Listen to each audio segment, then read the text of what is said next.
All right, so here we are discussing stress management. What a time to be discussing stress.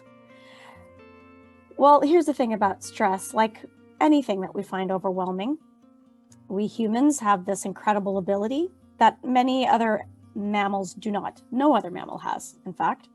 And that is that we have this ability to maximize things. We magnify things. And so when we feel stressed, as we feel overwhelmed with pretty much anything, we make it much bigger than it really needs to be. So today what we're going to do is really break stress down into its components, its smaller, more manageable parts. So stress is, we'll remember, a word. It is not a life sentence. Why do we say that? Again, because sentences are big and long, we can break them up into words to make meaning. And so similarly, we're going to take this experience of stress and we're going to break it down into its individual component parts and work with each to manage it. All right, so right off the bat, we're going to learn how to turn off our, there we go. Okay, we're going to learn how to turn off our cameras and our audio. Like I said, I'm happy to see that many of you are already well-versed in this. So in your bottom left corner, most likely you'll see a little microphone, and if there's a red line through it, you have it muted, which is great. That can minimize distractions for your fellow participants. And then next, we're going to scroll over to the little video camera, and as long as you have a red line through that, we cannot see you. And that will, again, minimize distractions for participants, as well as make it help us maintain your privacy when we record this video. So I do see one family there on the couch who still has their video on. If you could kindly just turn off your video, I really appreciate it. So you're just going to look for that little video camera in the corner and click it so that, oh, now we've got your audio back on. No problem, we can wait. You say looking for the camera I'm supposed to look for? Yeah, it should be right next to the microphone that you had clicked earlier. Right there. Yeah. Click here to turn your Okay, camera on or off. Oh, wait now. Start video, share chat, record. Oh, where you said start video? Yeah. Click that. That should put a red line through it and your video should stop. Okay, here we go. And then right after that, I'll ask you to also, actually, I could also mute you from here. Okay.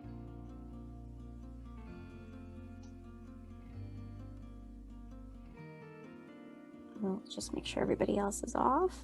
Yeah, we still have one other individual besides you whose video is on. Thank you, sir. I appreciate that. It helps you maintain your privacy, so that's an important thing.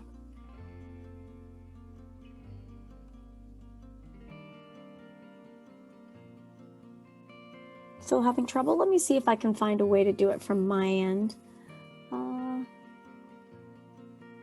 I've never done it from my end before.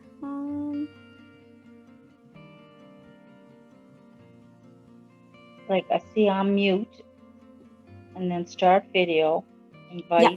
So where it says start video, if you click on that start video icon, that should turn off your video. Okay, so I clicked on it. Click here to turn your own camera on or off. Well, I clicked, but there's a red line going through it. On it. I did. There's a red line through here. The red line through it. And It's it's a red line for unmute. You see the red line going through the unmute? Yeah. Click again. I never had this trouble last time. Yeah, this is very odd. Okay, so maybe what I can ask you to do is, do you have maybe, I don't know, maybe a sticker or a piece of tape or something that you can just put on top of your camera? Okay, just a second. I don't even see the camera. It should be on your, are you on an iPad? No, a Samsung. Okay. Oh, you So got a right at the top camera. of your, screen in the middle, but at the top of your screen, there should be A camera, something okay. that looks like a camera. Yeah, so if you want to just cover that, then at least that can maintain your privacy.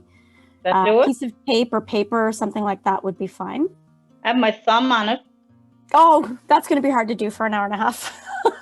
Okay. I want you to be more comfortable than that. I'm so sorry. No problem. No problem.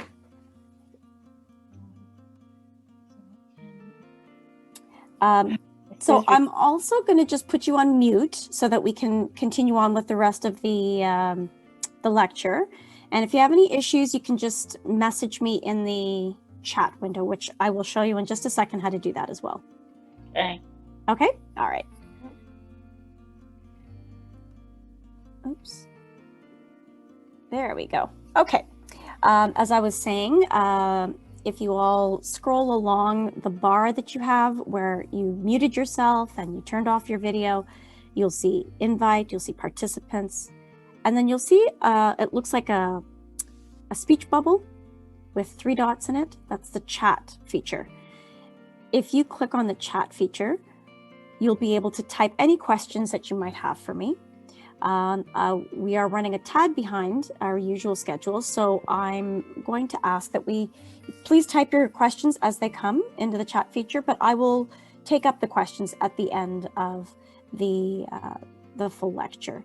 And I'm just going to mute everybody, make sure that we're all, yeah, there we go, all muted. Okay, fantastic.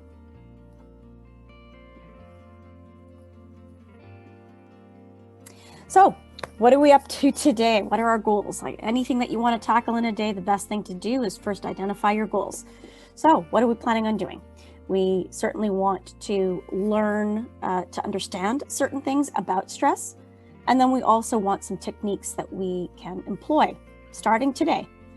So first off, what do we want to learn? First, we want to firmly understand that we are in a very unique time right now. So pandemic stress is absolutely normal. You are not alone in that in any way, shape, or form. The good news is that the stress busters that we're going to learn today, the techniques that you're going to learn today, and anything that I teach you and explain to you about stress, its impact on you, how it affects your cardiac complications, any diagnosis you might have, that applies whether we're in a pandemic or not. So the stress busters that we learned today will work whether you're feeling stressed sitting in traffic or standing in a long grocery line, or your grandkids didn't show up on time for Thanksgiving dinner, or pandemic stress is on your mind. Whatever it is, the same stress busters can be used either way. Now, how does stress secretly contribute to each of the cardiac risk factors? You might be surprised to find out what I'm going to tell you on the next slide, but the point being that we're going to learn how stress in and of itself is a contributing risk factor to your cardiac health. We're also going to learn that comparison is futile. What is extremely stressful for one person is mildly stressful for another. So if I were to imagine, my daily stress of trying to get my kids onto their Zoom classes on time, that would probably not faze Barack Obama in the least, but I'm pulling out my hair trying to get my kids to get their homework done on time. So depending on the individual and their own thresholds, different things will stress different people in different ways. So as I said, comparison is futile. And we're also going to learn briefly that, in fact, there's a reason why we're calling this a stress management lecture instead of a stress cure lecture, because stress does not have to be the enemy. In fact, there's a reason for our stress. So we're going to make friends with our stress as well. All right, so what are we here to learn to do today? Some of the techniques we're going to learn. I'm just going to move you guys so you can see. I'm not sure if you can see the window of all the people on my screen, but I will be moving you around if it changes your view in any way. Okay, so what are we going to learn to do? We're going to first learn how we can use the stress busters that we're going to tackle today, whether you're feeling fear or anger or anxiety, stress comes in all sorts of different emotions and feelings. And so no matter what feeling or emotion that's heightened in you at the moment, the same stress busters can be utilized. And you'll try each of them on for size and find out what works best for you. All right. We're also going to learn, very importantly, very healthy sleep habits that are not only going to be great in terms of managing your stress during the pandemic, but managing your stress overall, as well as helping to establish good habits in terms of your own cardiac health as well. We're going to learn how to balance our negative thoughts. And by negative thoughts, I don't just mean angry thoughts, blaming thoughts, which are also included, but also negative thoughts towards ourselves when we start to put ourselves down. Negative thoughts in terms of our sadness, our sense of loneliness, all sorts of things like that will fall into this category, and we're going to learn how to balance them. We're going to learn the power of radical acceptance. Anybody who's familiar with a 12-step program, they might be familiar with this concept of radical acceptance. You might know the Serenity Prayer. That would be an example of radical acceptance. So we'll get to that in a little while. We're also going to learn how to, we're going to have a mindfulness exercise, and we're going to learn how we can use both mindfulness and deep breathing, which we will also practice today, and how we can combine the two for the maximum benefits in terms of stress busters and relaxation. And on the point of relaxation, we are going to keep our fingers crossed that we have enough time to do a little practice of progressive relaxation. And progressive relaxation is a technique that's used where you learn to step by step, muscle by muscle, physically relax your body from head to toe, or from toe to head, depending on which way you like to do it. But the point is to physically relax, purposefully relax your entire body. And from that, we can slowly as well find that our thoughts and our emotions also begin to relax. Okay, so we said that stress is a major cardiac risk factor. And in fact, studies show that stress in and of itself, as you can see here, is the third biggest cardiac risk factor. But I challenge this, and I'll tell you why. If you look at this graph, and we won't stick on the math for too long, but just to give you an idea of how important it is that we're here today and how proud you should be of yourself for having shown up today, you'll see that on this graph, the tallest thing, the blue graph here, is high cholesterol. Studies show us that high cholesterol is the biggest risk factor for cardiac health, and the second being smoking. Soon after smoking, you'll see it says psychosocial stress. So stress is the third biggest risk factor, even above obesity, even above diabetes, which is very surprising to a lot of people. But if you think about this, there might actually be a secret number one. It might actually be considered that if psychosocial stress is in and of itself number 3, if you think about it, smokers that you have in your life, or maybe you're a smoker or a former smoker, when did you tend to smoke the most? Generally speaking, when people are stressed and they're smokers, they tend to smoke more when they're stressed. When people are trying to quit or have successfully quit for some time, oftentimes they will have their weakest moments and feel the pull to the cigarette even more when they're stressed. Okay, now let's challenge high cholesterol. High cholesterol is the number one greatest risk factor for our cardiac health. But how do we end up with high cholesterol? By not having the greatest diet and overeating saturated fats, which come in very fatty processed foods and other fatty foods besides just processed foods, red meats, and that sort of thing. When do we tend to overeat? A lot of people, when they're feeling stressed, will turn to food, and that too, high saturated foods, highly saturated foods. So if you think about it, stress actually even contributes to the number 1 and number 2 risk factors. So it's actually a very important and powerful risk factor that we need to tackle and take seriously. You can see it again here, how the stress, which is the middle circle here, is contributing both to the high cholesterol and the smoking. So commend yourself for being here today and doing what you can to tackle this problem. So we said, there's a reason we have stress, and we're going to make friends with our stress. Our stress is there for a reason. Also, what do I mean by it's our frenemy? Now, this might look like a lot of lines and a lot of math, and I'll keep it really simple. The point is, if you look at this graph, it's like a hill. It's a hump, right? And if you look right at the top of it, you'll see the word fatigue. That's where we get really tired.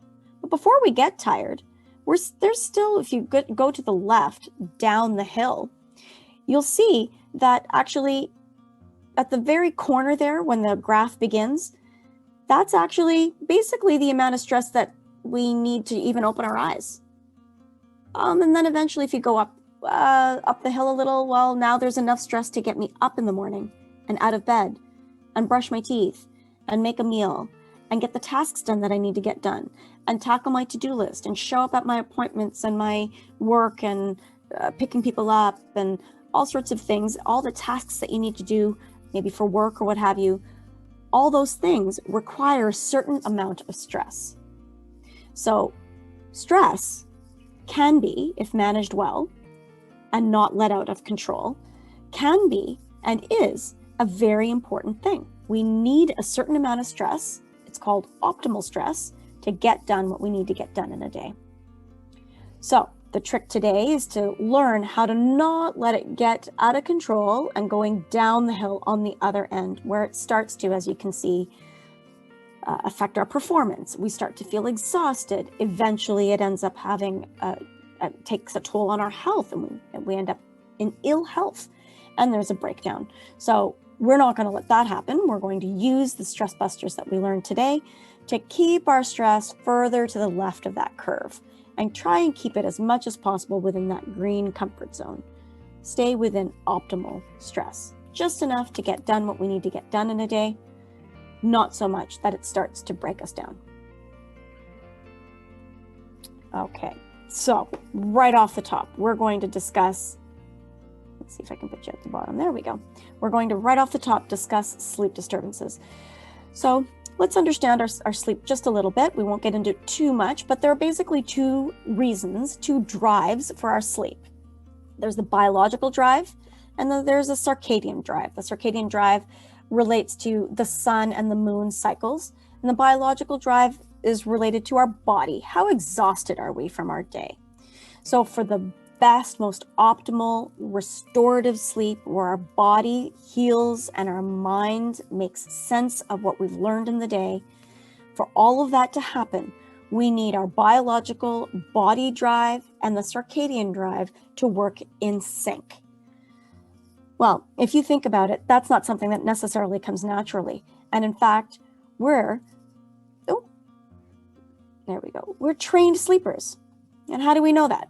Anybody who's had children in their lives, if you have kids, grandkids, you've babysat children, you'll know that they didn't learn to sleep through the night on their own. And in fact, we trained them. How did we train them? Let's think about that. What are some of the things that we've done when we had kids in our lives? How do we train them as infants to sleep through the night? Well, let's see. We teach them a certain sequence, right? Some people will have them brush their teeth. They'll take a bath. They'll put on their PJs. Parents might sing to their children or read to them. Infants sometimes get rocked to sleep. So there's a certain sequence to what happens. In other words, we create a bedtime routine. The bedtime routine is how we slowly train a child, an infant, to sleep. And similarly, we need one for ourselves as adults. But the thing is that nobody creates that bedtime routine for us as adults. We need to do it ourselves. So today we're going to go through those basic components that as adults we need to adapt into our bedtime routine. All right, so here are the healthy sleep commandments. Hopefully you've all received a handout booklet in your email last week that would have been with your reminder for today's lesson. In that handout, you'll see many of these things that are in the slides. So you can reference them back then. You don't necessarily need to write anything down frantically. You don't need to be taking notes. This is all in your handout. Okay, so sleep commandment number 1, avoid naps. We need a predictable time each day to go to bed and to wake up. So I know a lot of people are resistant to having alarm clocks, and especially when people have retired and they're at a time in their lives when they just want to get up at leisure. They don't want to have it. But the thing is that a predictable wake up time and a predictable bedtime are very important to creating that sync that we were talking about between the circadian drive and the biological drive for sleep. And that's how we're going to help create that optimal restorative sleep that we were talking about. So if you don't like the idea of a loud beep, beep, beep alarm, maybe you can set the radio to your alarm clock. Maybe you can create, you can have a CD or some sort of a song that might wake you up. There are some alarm clocks that instead of having that bleeping sound, they can wake you up by slowly turning the lights on. And it's a gradual process so that you gradually wake up as opposed to this alarming way to wake you up. So there are all sorts of ways to go about it these days. There's lots of technology around this. So I encourage you to explore the different options. But most importantly, I encourage you to identify what your sleep time is going to be, what time you're going to go to bed and what time you're going to wake up. And again, avoid naps. All right, what else can we do? Well, you may have heard this before, but exercise promotes sleep. It doesn't just promote sleep in the sense that your biological drive for sleep gets stronger and you just need to sleep because you're so tired from exercising, but it also speeds up the amount of time that it takes to fall asleep. It also creates a better, deeper sleep.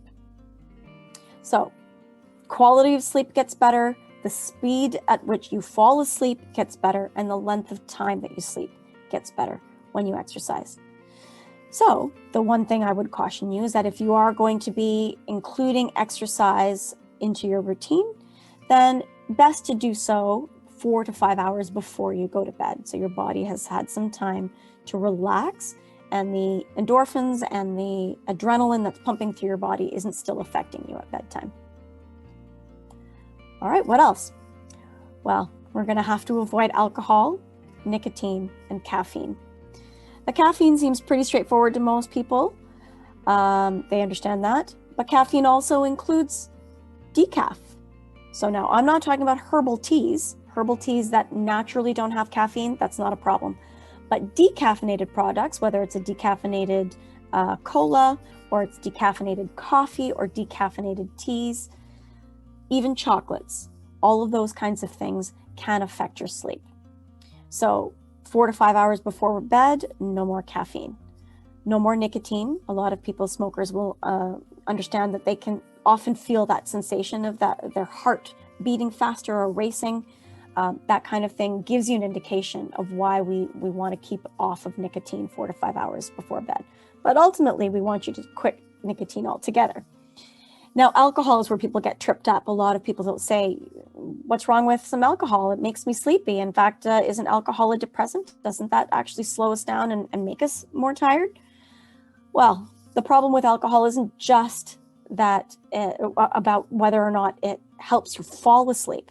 The problem with alcohol is that it actually inhibits the depth of sleep, and it can actually interrupt your sleep quite significantly, so that you don't end up going through the restorative REM cycle of sleep. And many of you may have heard of REM sleep, also known as REM, the rapid eye movement portion of the sleep cycle.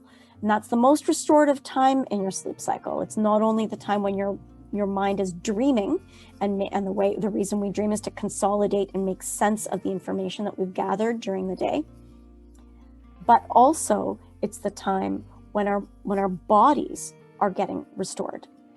most efficiently. So it's really important, especially when you're dealing with a relatively new cardiac diagnosis, that we optimize your sleep and we try to avoid alcohol, especially 4 to 5 hours before bed. All right, light toxins. Now this, a lot of people have been hearing, it's been in the news, people hear about blue light and all sorts of different things.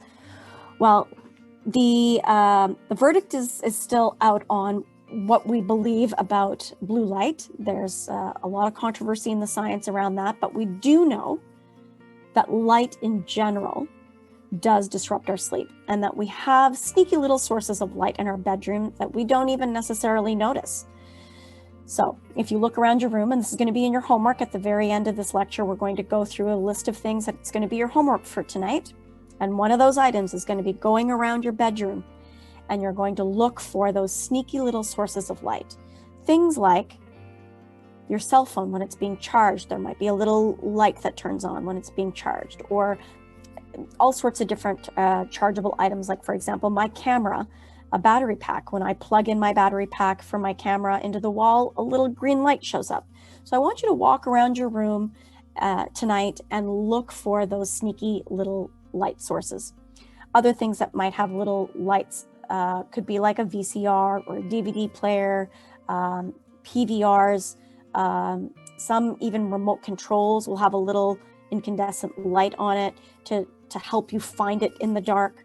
But all of those things cumulatively can disrupt our sleep. So blackout curtains help. I certainly invested in some blackout curtains as well. So we're going to cover our appliance lights. We're going to turn our alarm clocks around or cover them with, say, a towel or something like that.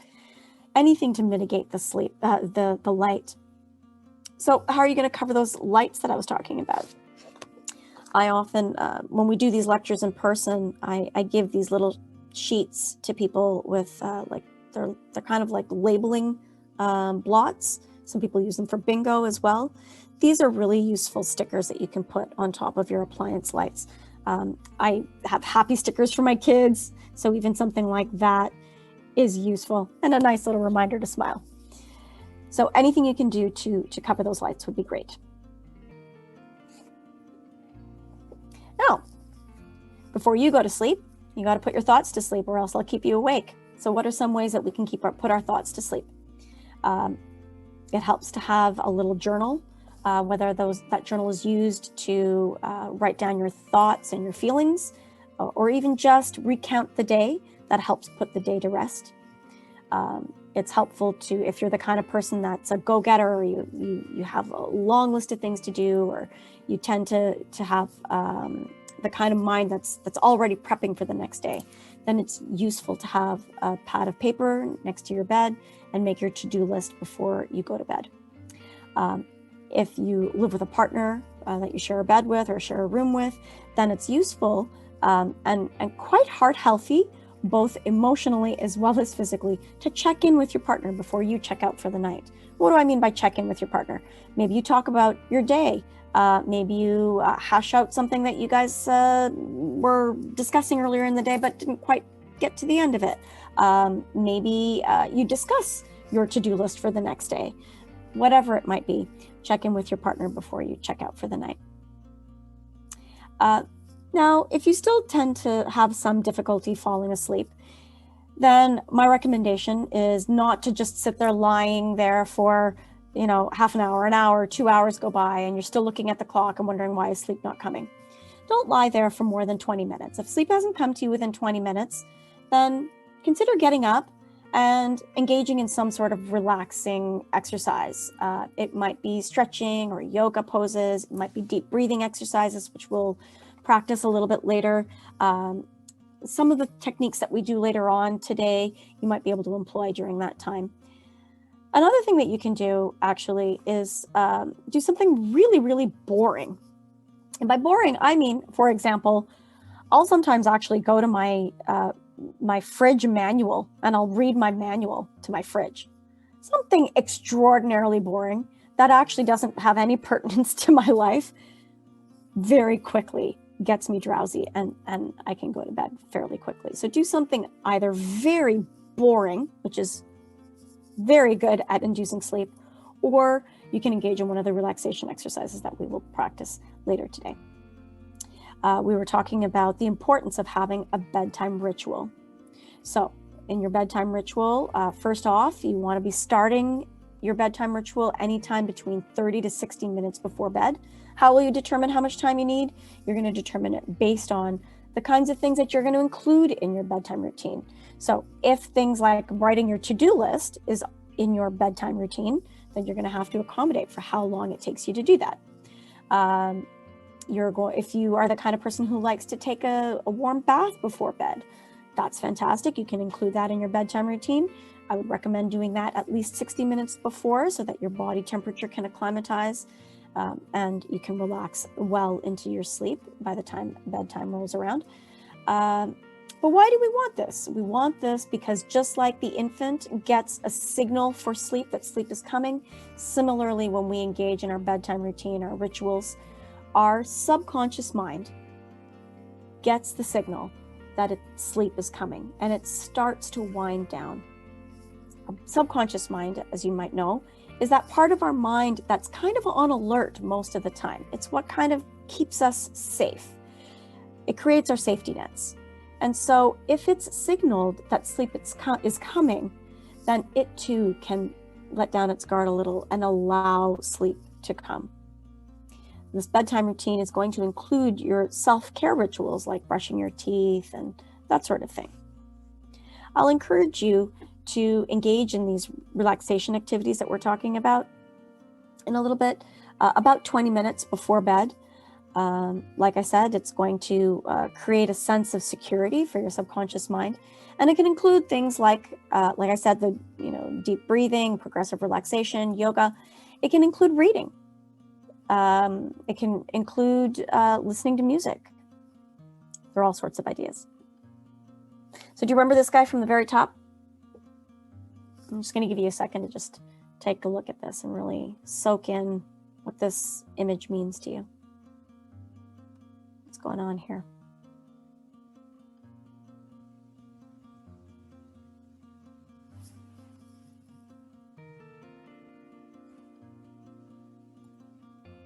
What did you see in that image? I'm going to take a look at it again. A lot of people that come to the lecture series, I'll usually have a good number of people start off telling me some really beautiful things. It looks like a beautiful day. The person's relaxing. It looks like they're having some good time alone. Looks like a sunny day. And then slowly, people start telling me other things. They'll start telling me that it looks like they're headed towards deep water. They're all alone. What if something happens? There's no security. There's no help at hand.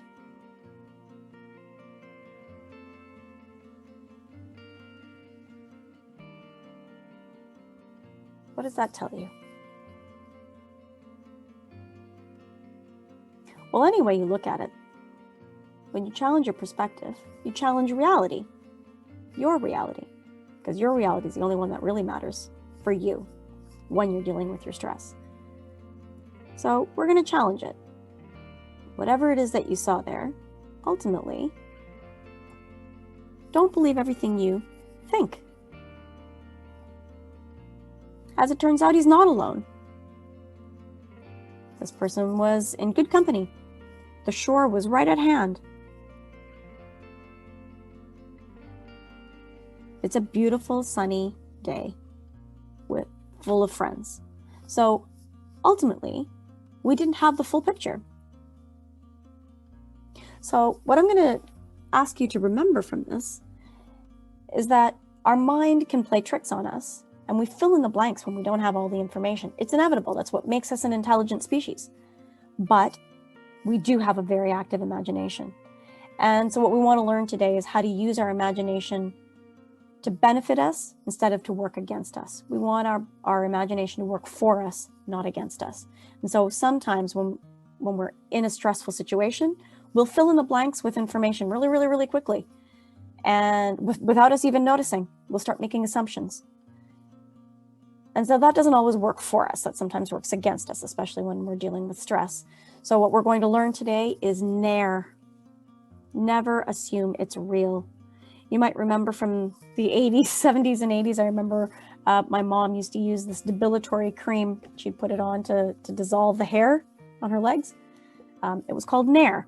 So hopefully that'll you'll be able to remember that. We're going to dissolve those assumptions that work against us. We're going to dissolve that part of our imagination that fills in the blanks when we don't have all the information and ends up creating a more stressful situation than there needs to be.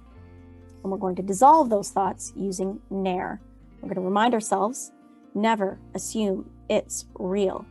When we're feeling stressed about something, we will tell ourselves, never assume it's real. I don't have all the information, even when I think I do.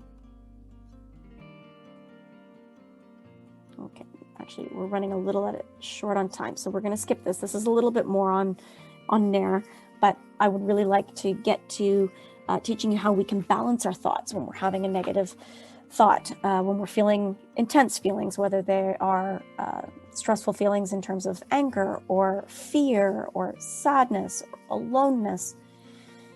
So this is something that it's a very simple chart. I've included this in your package, handout package. So what you have in your handout package is a few blank versions of this. I think I've given you 2 blank versions. I encourage you, if you find this useful, to make a photocopy of one of them and continue to keep a blank version of this so that you always have it available to make this. In cognitive behavioral therapy, this is called a thought record. The thought record is used to record, for sure, but more importantly, record your negative thoughts and negative experience and feelings, and then step by step balance them out so that you end up with a more balanced thought that actually supports you, as opposed to building the stress up more. So I'm going to give you an example now. It looks like a lot of arrows and things. It is quite straightforward. And the example I'm going to give you is actually something that did happen. I got my son's permission to use his thought record as an example because it illuminated this so beautifully. He's 12 years old, and this situation happened this past summer. And so as a 12-year-old, he's learned how to balance his thoughts quite quickly using this technique. And it's cognitive behavioral therapy generally is not necessarily used on young kids, but you know, having a psychotherapist as a mom has its benefits, so he gets it a little earlier than most. This is used in anger management, it's used in anxiety management, it's used in stress management, it's used for all sorts of, it's used for depression, it's used for all sorts of mental health issues. So it'll be a useful tool in your toolbox. Okay, so what are we trying to accomplish by balancing our thoughts? First, we're going to realize that our thoughts are magnified in some way. They're not full, true reality. Our feelings and our emotions are magnifying something. And ultimately, the reason they get us riled up is because they push on some sort of belief that we have. Our buttons are these hidden little buttons, hidden little beliefs that we have inside us that we may or may not want to own up to. Those buttons get pushed. And so those buttons, we're going to call them mistaken beliefs. So we're going to get really curious, and you're going to hear me say get curious quite a lot in the coming hour. Curiosity is what's going to help us bust up our stress and break it down the most. How do you break something down? You get curious about it. So, like I said, we're going to identify our mistaken beliefs, but how are we going to do that? First, to the far left, you see the square. It says identify the stress-inducing situation. In other words, what just happened that pushed your buttons? Or what just happened that got you feeling scared or sad or stressed in whatever way? So we're going to identify it. And as we identify it, then the arrow takes us to the next box and it says, ask, what will happen? Or what I prefer to say to myself and to my kids is, then what? So this is where we're getting curious. We identify the situation and then we get curious about it. And we keep getting curious until we whittle down to the deepest, darkest part of it. Okay, so here's how it goes.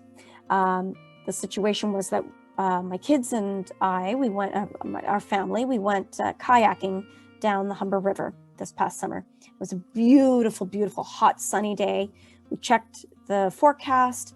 We were supposed to have blue skies. It was a great day. So we went down the Humber River and everything was fine. And then suddenly this flash storm came out of nowhere. And it was thunder and lightning and winds that were just unbelievable. It's hard to believe that we suddenly got trapped in this thing, and it wasn't called for that day. So we came home and we dealt with the situation. My husband and our two older kids were in one canoe, and my youngest daughter and I were in a kayak behind them, and we got separated during the storm. My son was in the canoe with my husband. And so, we reunited in the end and everything worked out ultimately. But in the coming couple of days, I started noticing just the slightest change in my son's behavior. Something just wasn't quite right. I couldn't put my finger on it. I didn't know exactly what was going on. So I sat down with him at bedtime and we did a thought record. And this is what happened. So I asked him, what is it that got you feeling this way? And he said, well, we went canoeing. This is where he identified the stress-inducing situation. What was the button that got pushed? We went canoeing and a terrifying flash storm hit the area. So then I asked, then what? Well, then we got separated. Okay, now we're going to ask then what, and we're going to go back to the other square just to make it easier to write it all down and go back and forth. So we got separated, then what? Well, then Mama's boat could have capsized. You see, we're already going into assumptions at this point. We were at fact up until now. Now we're going into imagination. Okay, but that's important. This is where our minds go. This is where our mistaken beliefs start getting pushed. So, Mama's boat could have capsized. We get curious. Okay, then what? Well, then Mama could have drowned. Oh, okay, then what? Well, then I would never see you again. Oh, Mama could have drowned and then you'd never see her again. Then what? Well, then I would be all alone.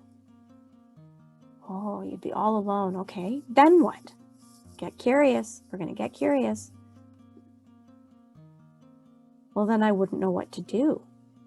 Oh, you'd be all alone and then you wouldn't know what to do. Okay, then what? Well, then I would die.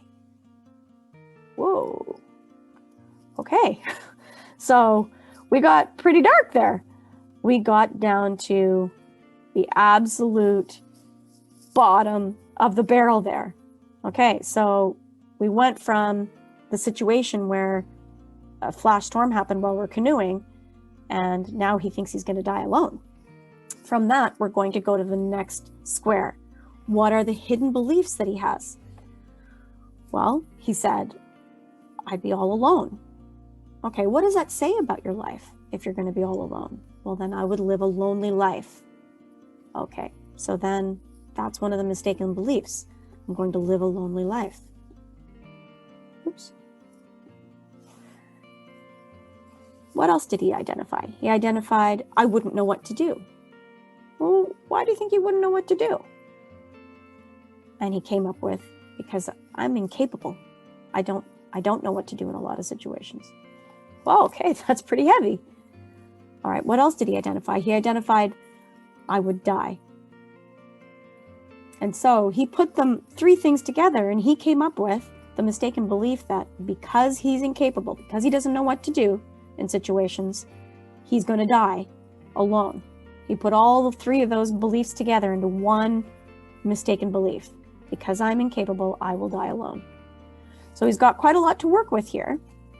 Now, in your package, you're going to see that there's another page. This is two-part technique. So this is the second page. You're going to see at the top. Now you're going to rewrite your mistaken belief. He identified a few mistaken beliefs, so he's going to choose one. He chose, I'm incapable. Okay, so that's something we can work with. Now, how are we gonna work with this? First, we're going to take it into a court of law. We're going to have one set of arguments that are going to prove that he's incapable, and then the next box is going to prove against it. Why there's proof that he's not incapable. Why, in fact, he might be capable. So first, we're going to start with evidence for the belief.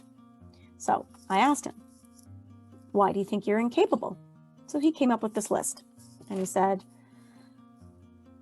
I didn't know what to do when the storm hit. Okay.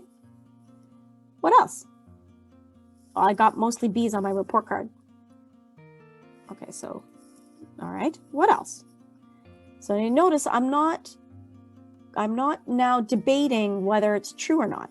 I'm just letting the belief tell itself, and we're writing it down. We're going to record everything. We're not going to judge it right now. We're just recording it. Okay. What else? What other evidence do we have that makes you believe you're incapable? Well, my mom has to nag me to do stuff. I don't just do it. Okay. What else? And I thought this was interesting. He said that he was a late walker and a late talker as a baby. And so maybe that means he's not capable.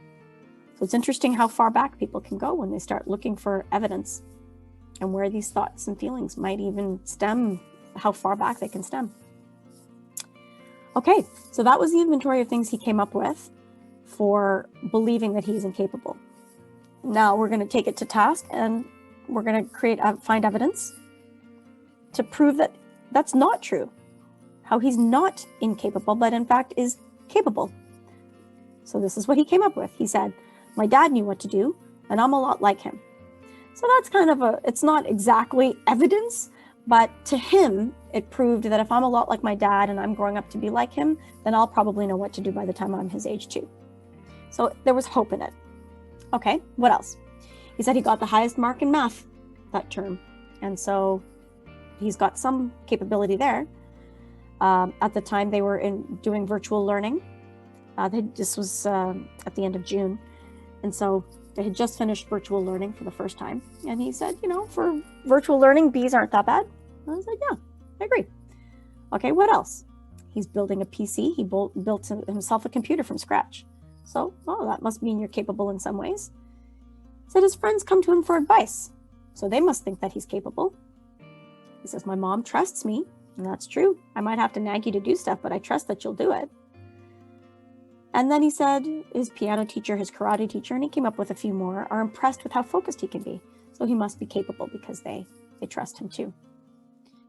So in this situation, his list of evidence against the belief happened to be quite a bit longer than his evidence for the belief, but that's not always the case. Don't get thrown off by how many you have in one category or another, because that's really not the purpose. The purpose is to see that you actually can poke holes in these mistaken beliefs. They aren't absolute. They aren't 100% for sure for real. They aren't absolute reality. So we're going to poke holes in it. It doesn't matter how many you have in either of those categories. Okay, so now we've got evidence for it and we've got evidence against it. Now you're going to learn to internalize your very best friend, the person who's always got your back, the person who knows you inside and out, and who always has your best interest at heart. What would that person say, having heard the evidence for and the evidence against your belief? You're going to be that person. So this is what my son came up with. Based on the evidence for the belief and evidence against the belief, he told himself, you're just a kid and you have a lot of things left to learn. Instead of focusing on what went wrong during the canoe trip, think of things you can learn from the experience and what could be done differently next time. All right, that's a pretty good answer. But here's the thing with it. That's a mouthful. And if you're expecting your unconscious mind to replace I'm incapable with that many words, it's not going to happen.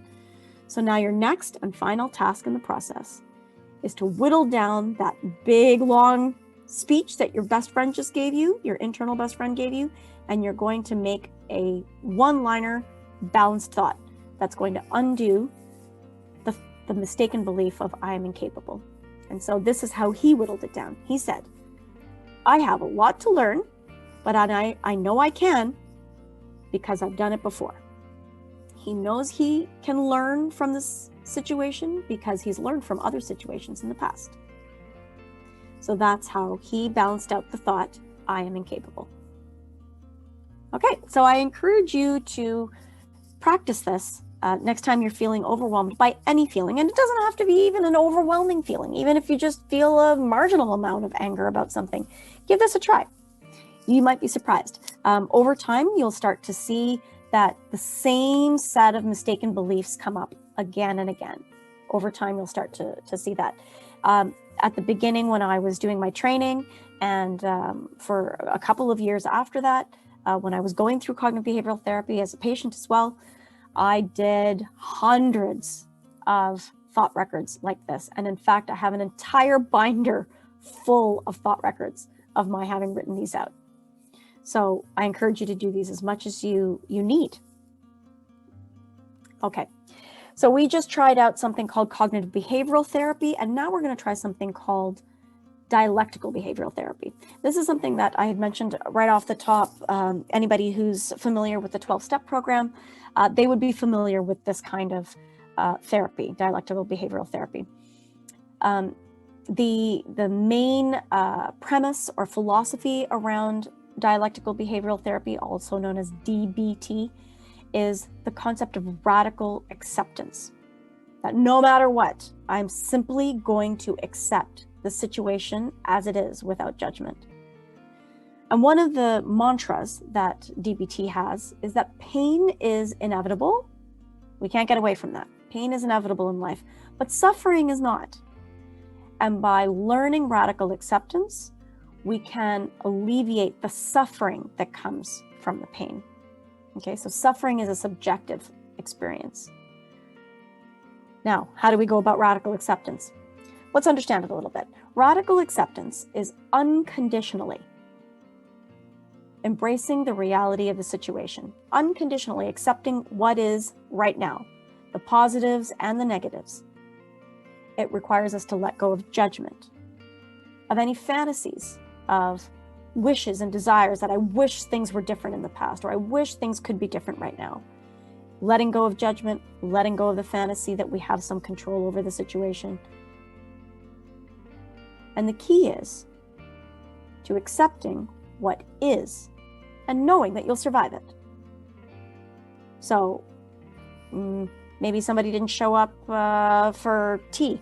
Maybe you had a date with a friend and they didn't show up for coffee or tea.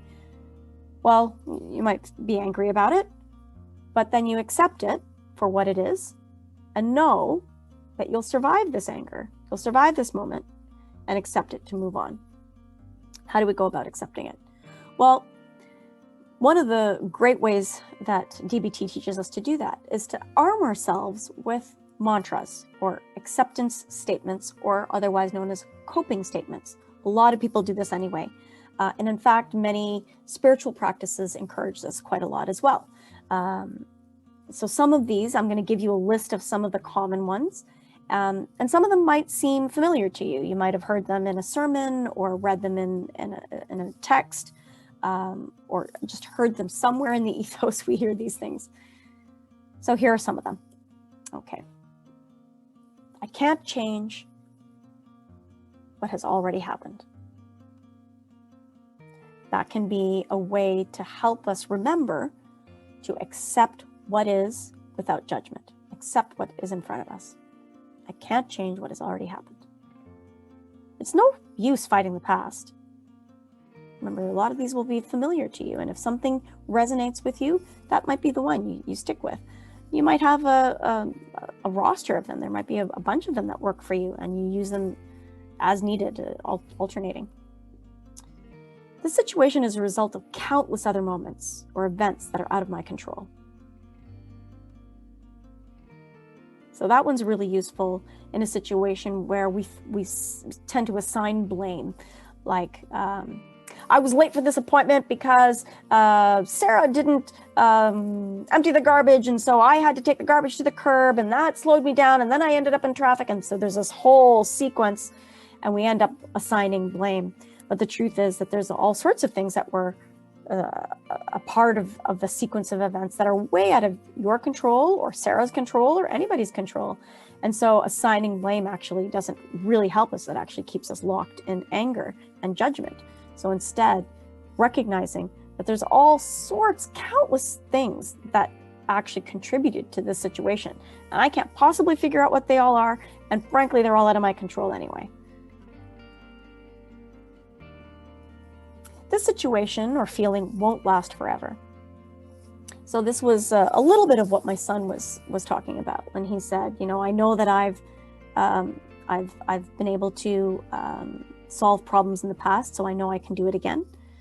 This is another along the same lines in the sense that it's telling you how transient, how things change. So the situation and feeling won't last forever, and I know that because yesterday I felt such and such, and now I don't feel that anymore. And 3 weeks ago I was angry about that, but 2 days later I wasn't anymore. So the idea being that our feelings and the situation is constantly in flux. So there's no point in hanging on to it because that keeps me in the past. It won't last forever. And I won't let it last forever because I'm going to use my radical acceptance coping statement to let it go. Fighting the past blinds me to the present. Or if not fighting the past, then thinking about the past, ruminating over the past, blinds me to the present. The present is the only moment I have control over. These are all really great radical acceptance coping statements. I have survived other situations and I will survive this too.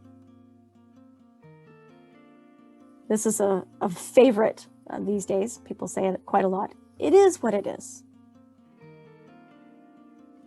Okay, my favorite coping statement is, in the end, I will be okay. That seems to give me personally that feeling of resilience. Like I can hang on.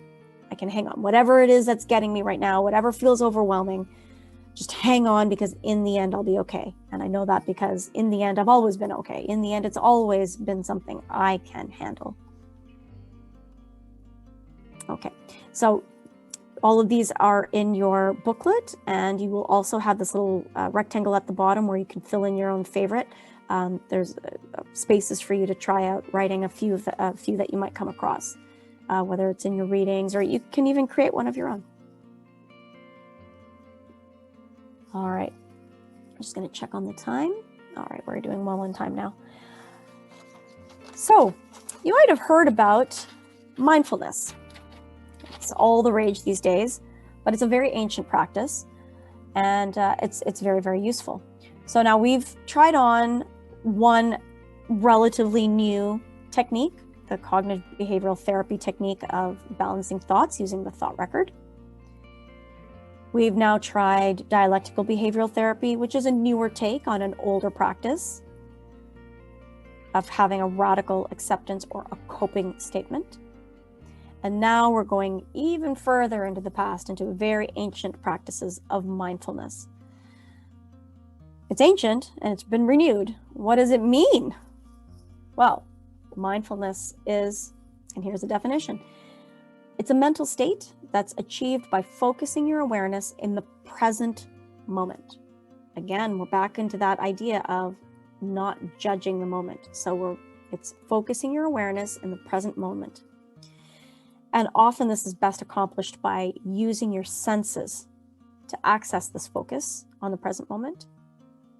And you do it while accepting, without moral judgment, your thoughts, your feelings, bodily sensations, anything that you're noticing in yourself or around you, all of that accepted without judgment of it being good or bad. Okay? And the goal is to accept the present, let go of the past, and not be worrying about the future.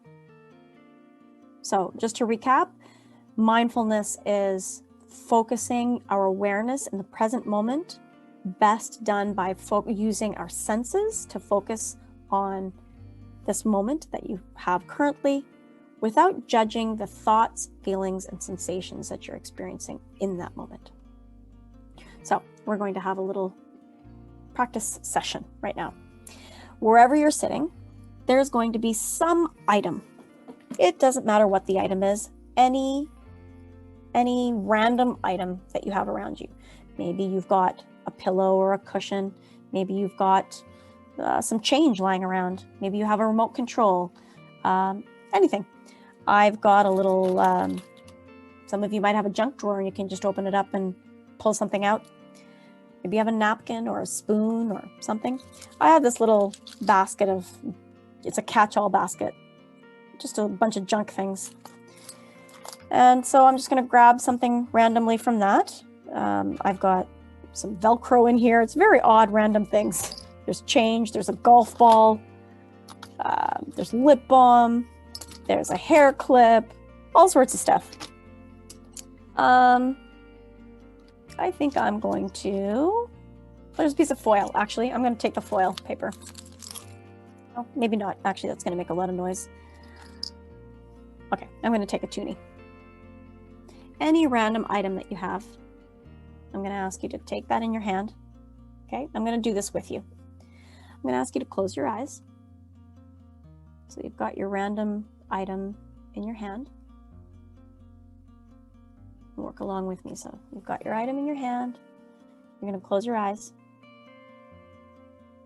And now remember, I told you earlier the importance of getting curious. So you're going to get really curious about your item. Okay? How are you going to get curious?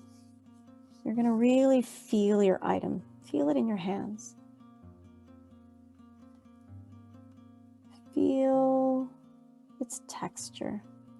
Get really curious about the texture of your item. Is it smooth? Is it soft? Is it rough? Does it change its texture in different directions?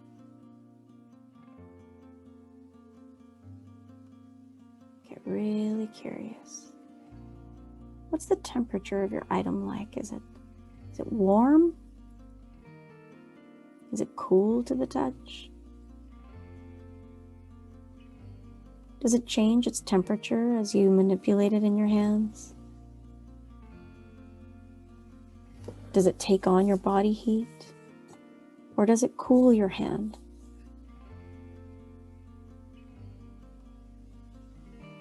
Is it hard, solid, or is it soft or supple? Maybe it's malleable.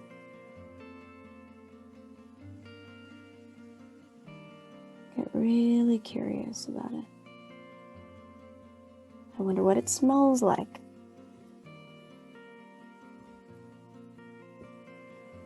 Get curious about it in every way that you can. I wonder what it sounds like. Maybe shake it near your ear. What does it sound like as it drops in your hand?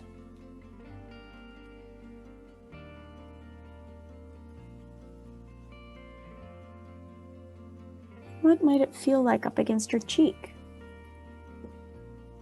Does that feel any different?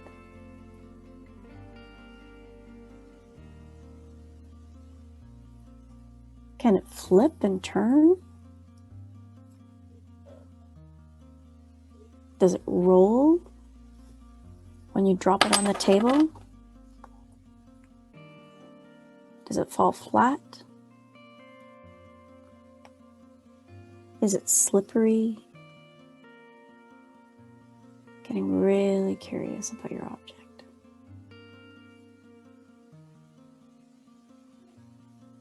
That's great. Good job. You can open your eyes. Now, what you just did was a mindfulness exercise. And what did you do? You used your senses. Remember, we got really curious. We used our senses to get really curious. We identified what it felt like in our hands, what its temperature was like. This is all bodily sensations we're talking about. You felt what it was like up against your cheek, maybe. Maybe you smelt it like I did. Well, that's another sense that we started using. I shook it near my ear. I manipulated it in my hands. I dropped it into my hand to see what it felt like and see what it sounded like. I dropped it onto the table to see what that sounded like. How did it behave or react when I did different things to it? As I'm getting really curious about my object, guess what I wasn't doing? I was not thinking about my to-do list of what I'm going to be doing after this lecture. And I was definitely not thinking about my son not finishing his homework last night. And I'm definitely not thinking about what I'm going to be making for dinner, for example. When you're involved in a mindfulness activity, your mind is engaged in this present moment, in this specific activity, to the exclusion of all other things. And that's one of the great ways to keep yourself in the moment. And when you're in the moment, on your concentration and your curiosity is on something very, very much in this moment, having nothing to do with the past or the or future, then we can experience a reduction in our stress in that moment. And the more we practice that, and the more times a day we practice that, the more times in a day that we have relief from our basic level of stress. So a great time to utilize mindfulness is actually when you're eating. And this is really helpful for anybody who's on a weight loss journey or who's trying to manage their diabetes. Mindfulness eating is very, very good for a number of reasons. One, you'll find that your relationship with food can change, it can shift. Two, it reduces the portion size because you take a whole lot longer. Imagine how curious we just got with our item just now. If you get equally curious with every bite you take, imagine how long it's going to take you to finish each bite. And imagine how long each meal will take. So then actually what ends up happening is you end up eating less in the same amount of time. It really slows down the speed with which we eat. So then we do less what we call storm eating, where some people, especially when we're feeling stressed or if we're having emotional eating issues, we can eat like, and there's this thing called storm eating, or maybe you don't look quite so animalistic as I just looked, but it's like this mindlessness. We're not really paying attention to what we're eating. And all of a sudden we've just finished a bag of chips. That is called storm eating, where we're just not even aware. It may have tasted good, but we're not aware of how much we've consumed in that amount of time. So mindfulness eating definitely slows all of those processes down. It gives you a chance to be more cognizant of what you're putting in your body and how much of it you're putting in your body. And lastly, and this is a great benefit, especially if you're a foodie like me, is that when you're doing mindfulness eating, you really juice every ounce of flavor out of your food when you eat this way. So not only are you eating less, but you're actually enjoying each bite that you're eating. So you get benefit on both sides of it. Okay. So now we're going to do a little bit of deep breathing, also known as diaphragmatic breathing, also known as mindful breathing. So why is it called mindful breathing? Because we're going to use our breath to, again, use that sensation to stay in this moment without judgment. No judgment of whether I'm doing this right or doing it wrong. No judgment of the past or the future. It's just paying attention and having awareness in this moment for this breath. And while we do that, we also call it diaphragmatic breathing because we're engaging our diaphragm. Now the diaphragm, you might know, is here's your stomach, and then there's the diaphragm underneath. And in fact, the diaphragm goes like this, and it cradles our organs and helps sustain some suspension for them.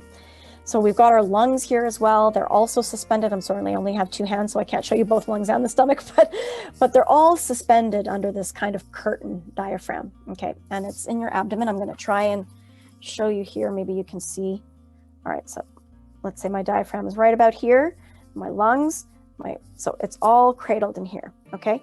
And so we're going to activate it, and when we activate it in our breathing, what we want to do is to have our diaphragm go down, which is what's going to happen when we do belly breathing. And that allows more space for the lungs to expand when we're filling our lungs. And then as we relax, our diaphragm will also come up, and then the air compresses and we take our out breath. Okay, so I'm going to try and adjust myself a little bit here so you can see a little bit better. All right, so that's a really quick synopsis of what diaphragmatic breathing is going to be. Let's see what the slide's going to prompt us to do. Here we go. Diaphragmatic deep belly breathing or mindful breathing allows for a fuller breath, like I said, because we're engaging our diaphragm and having it go down so that our lungs can expand more. So it gives fuller capacity, allows more capacity for our lungs. When we do this kind of breathing, what we're actually doing, the average person takes 12 to 16 breaths per minute. What we're going to be doing in mindful diaphragmatic breathing is reducing that to 5 to 6 breaths per minute. Now, this has all sorts of benefits. One being that it allows more time in each breath for oxygen exchange. One of the flip sides of that, which is really great for you, obviously, but one of the flip sides of that is that when you're first learning and first starting to do this, some people, the odd time, there's usually in a lecture 1 or 2 people who will feel a little bit lightheaded. This is nothing to be alarmed about. The reason that happens is because you're giving your body more time for oxygen exchange. What do you do when you breathe out? When you breathe out, you're breathing out carbon dioxide. So that changes the acidity in your body. And when you have more oxygen exchange, what ends up happening is that you end up feeling that lightheadedness because of the excess carbon dioxide going out of your body. We want the carbon dioxide to leave our body, so this is a good thing, but our body's not used to it. So the more you practice this, the less that's going to happen. We'll get into that a little bit more. So we're going to reduce our breaths from 12 to 16 breaths per minute to 5 to 6 breaths per minute. And like I said, it not only has the benefit of better oxygen exchange, more time for oxygen exchange, it also changes our stress response. Now, our stress response, you remember we were talking about how stress doesn't have to be our enemy. It's there for a reason. I mean, it's there for evolutionary reasons, and we still have it now because we need it to get us out of difficult situations. There's a reason that we have the fight, flight, or freeze hormone response. But we live in this modern world where there's chronic stress. We don't have, back in ancient times when the stress response would be when we're under a physical threat of some sort of predator chasing us, or, some warriors chasing us. It's now we feel a certain level of chronic stress all the time. And so our fight, flight, freeze response is activated more of the time. And for many people in the modern day, it's activated all the time. And so we need to purposefully do things to reduce that fight, flight, freeze hormonal response. And so deep breathing actually creates this antidote hormone to the fight, flight, freeze response. So we're actually you can almost think of it as a bit of a fake it till you make it situation, where you're actually making your body do what you would do if you're relaxed. You take fewer, deeper, longer breaths when you're fully, truly relaxed, like when you're sleeping, for example. And so we're going to make our bodies do it on purpose, and then our hormonal response will follow through. And then it becomes a really positive feedback loop. It also helps reduce our heart rate and often reduces blood pressure. So these are all great benefits of doing mindfulness breathing, not the least of which we learned in our mindfulness exercise, it helps occupy the mind so that we are not ruminating on the past or the future. We're not worrying. We're in this moment because we're paying full awareness and attention to the breath that we are taking. Okay, so how are we going to take our fullest, deepest breath? Here's the trick. I'm going to ask you to take your 2 hands. One hand is going to go on your chest, Great. And then your other hand right above your belly button. Okay, so you've got one hand on your belly button and one on your chest. And now you're going to pay attention to when you breathe, which hand moves. Two things, furthest and first. Which hand moves the furthest and which hand moves first. Okay? I'm going to give you a second just to trace and see what your body does naturally. Now notice, generally, both hands are moving. The question isn't as much which hand is moving, it's which is moving first and furthest. Okay, so now that you've had a few breaths to test that out, we're going to keep our one hand on the chest and one on the belly. And this time we're going to take a purposeful, mindful breath, but follow along with me. We're going to take a slow, long, deep breath when I tell you. Slow, long, and deep. But how are we going to make it the deepest breath? We're going to focus on our belly hand, the one that's reminding us what the diaphragm is doing.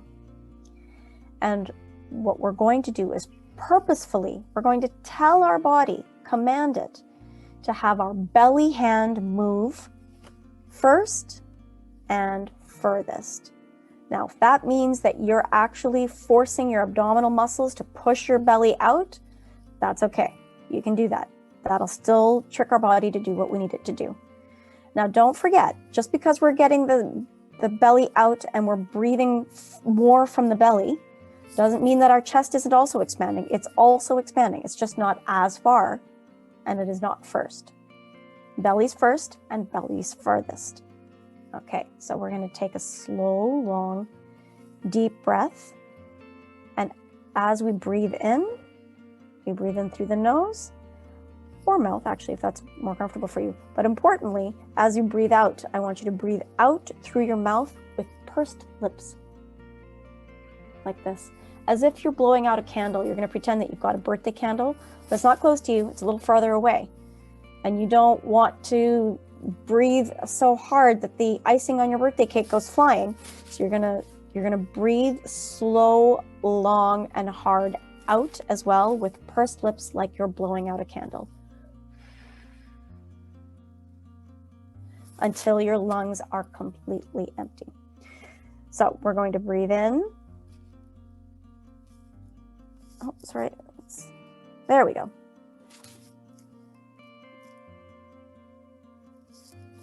Oh, it's not coming up there. Okay, we're going to breathe in and we're going to count to 5 breathing in.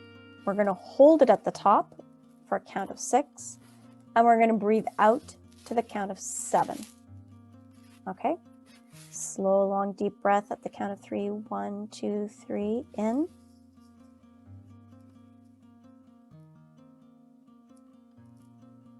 Holding. And breathing out with pursed lips.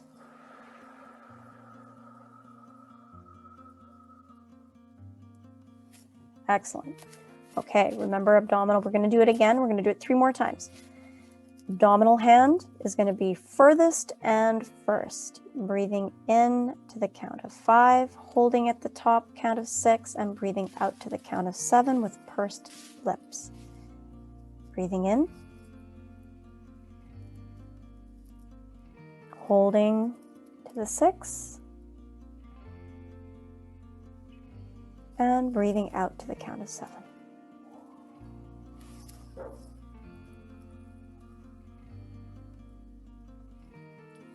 Excellent.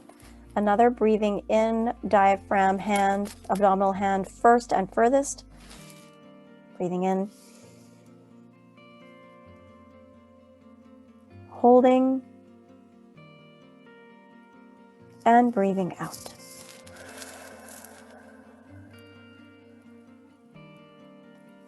Excellent. Last one. Hand on the abdomen is moving furthest and first. Pursed lips on your breath out. 5 in, hold 6 at the top, and out to 7. Deep breath in. Holding.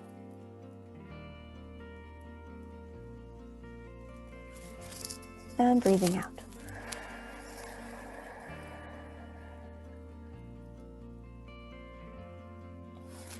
Great job. Okay, so I'm going to ask you to do this a few times a day. Time it so that if you tend to get a little lightheaded, then maybe do 4 deep breaths in any given session of practice.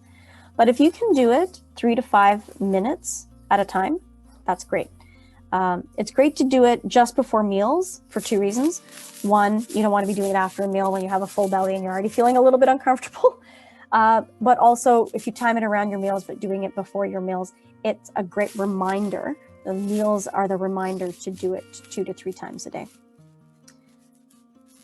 Okay, so now I do want you to take time to practice doing belly breathing like we just did, those 2 to 3 times a day around your meals. But when you're feeling stressed, I want you to be using deep breathing, regardless of what kind of breathing it is. If your deep breathing isn't working out to be the perfect diaphragmatic breathing and you don't remember, or you don't have a chance to put your hand on your belly while you're doing it to check and see if it's first or last, and you don't have your finger, you can't put out your finger and do pursed lips. If it's not perfect, it's okay. In the moment of stress, do deep breaths however they come. It's more important that you do it than if you do it perfectly. Breathing should not be stressful in and of itself. Okay, and so let's see. Yep. Okay, we're going to do a really quick progressive relaxation, and then I'm going to quickly give you some homework and take any questions that you might have, because it looks like we might have some messages up there. I haven't been checking, so we can get through this, but I will get to your questions shortly. Okay, so we've done balancing thoughts with cognitive behavioral therapy. We've done radical acceptance with dialectical behavioral therapy. We've done a little bit of mindfulness. We've done some deep breathing. And now we're going to do progressive relaxation. And this is something that I'd like you to really pay attention to when it comes to sleep induction. If you have trouble falling asleep or trouble staying asleep, you have disruptive sleep, this is a really, really great practice. So we're going to go through this bit by bit in just a moment. Just make sure there isn't anything urgent up there. No, okay, I think we're okay. All right, so I'm going to ask you to simply listen to the sound of my voice and follow my voice. So if you could just get comfortable, get your body comfortable, whatever you need to do to shift in your chair, or wherever you are right now, in bed or in a chair, on your couch, get comfortable. Once you're comfortable, I'll ask you to close your eyes. I'm going to do it as well. Follow the sound of my voice. I wonder if you can take a slow, long, deep breath in, filling your lungs completely with air. And as you exhale, I wonder if you can feel the sensation of all your body just starting to loosen up, relax. As you breathe in again, imagine yourself breathing in the life force, positivity, reassurance, strength, breathing in everything that you need. And as you breathe out, I wonder if you can exhale and breathe out any negative thoughts, any negative feelings, any worries, any anxieties, anything that's holding you back. Breathe it all out. As you take your next breath in, wonder if you can imagine just about 2 inches over your head, just above your head. Imagine a ball of light. warm, glowing light. It's no usual type of light. This is almost like a liquid light.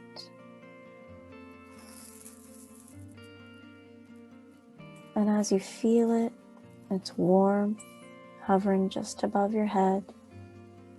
I wonder if you can feel its rays trickling down over your scalp, right at the top of your scalp. And I wonder if you can sense it almost like a liquid, a light energy liquid dripping down your scalp. And with it comes relaxation. I wonder if you can feel the warm rays trickling down from your scalp, so relaxed in your scalp. Trickling down over your forehead and the back of your head. Notice how your forehead and your eyebrows are relaxing, almost drooping.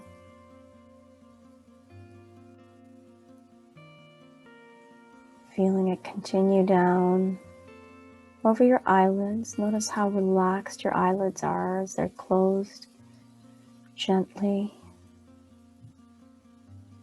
Feeling it come further down, trickling down over your cheeks and your nose. Notice how it comes down over your ears and down your jaw, and how that just loosens everything up there. Loose and limp. So relaxed. Allowing the light energy to trickle down your chin, along your neck, dripping relaxation, down your neck, over your shoulders. Notice how your shoulders are getting so relaxed. They're drooping in relaxation. Notice how loose everything's getting now, as that warm, light liquid drips down your arms, bringing relaxation down your upper arms, over your elbows, relaxing your forearms, so loose. Down your wrists into your hands. Notice how loose your grip is in your hand. Down to your fingertips. Notice how your arms are so loose and limp, like a wet dishcloth, just limp and relaxed. That's it. Notice how the light continues down your chest and your abdomen, so relaxed. Down your hips, into your legs, down your thighs, trickling down, bringing relaxation so deep. Deep relaxation down your knees and into your calves and shins that are just so loose and relaxed now. Down, further down into your ankles, loose and limp, right down into your heels and down through your feet. Notice that relaxation so deeply down into your toes, how loose and limp your limbs have become. And this deep, deep relaxation. Everything's so droopy. Completely letting go. That's it. Now at the count of 3, you will open your eyes and re-engage with the rest of the seminar, fully alert and raring to go. Counting backwards from 3 to 1. 3. Feeling a little more limber. 2. Becoming aware of your surroundings. And 1. Eyes open and ready to move on. Refreshed in every way. So hopefully that was an enjoyable experience for you. I have given in your handouts some links on YouTube that you can use. There are also some apps that can help you with progressive relaxation. But the truth is, you don't really need anything at all. This is what makes it so wonderful, is that you can just do it anywhere. And in fact, you don't even have to close your eyes. Once you get used to this, you'll find it's actually quite remarkable how quickly you can just tell yourself, I'm going to relax, and start to relax your body head to toe, or like I said, toe to head, whichever way works for you. Okay, so we're gonna talk about homework. You're gonna remember right off the top, we talked about how we are not going to let assumptions rule us. So we're going to use that debilitary cream and we're going to melt off those assumptions and never assume it's real, nair. Okay, we're gonna get really curious. This works even with nair, if you like, but no matter what the situation, you're gonna get curious. You're gonna get curious when you're doing a thought record. You're going to get curious when you're doing a mindfulness exercise and trying to use your senses to experience the moment in itself.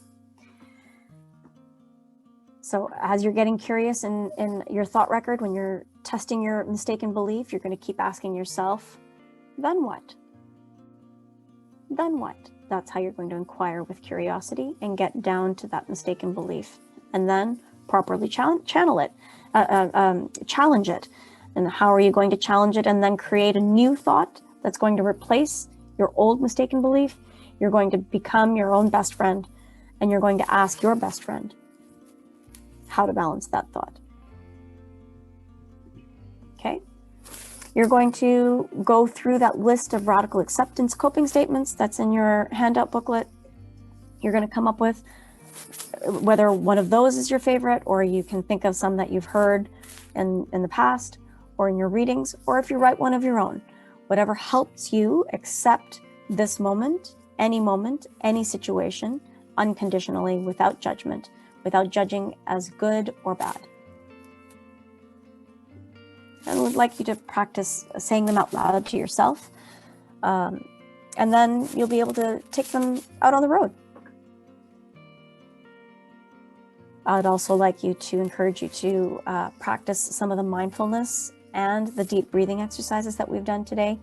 Again, you don't necessarily need anything in your hand. We happen to use items in our environment because it's easier to teach that way.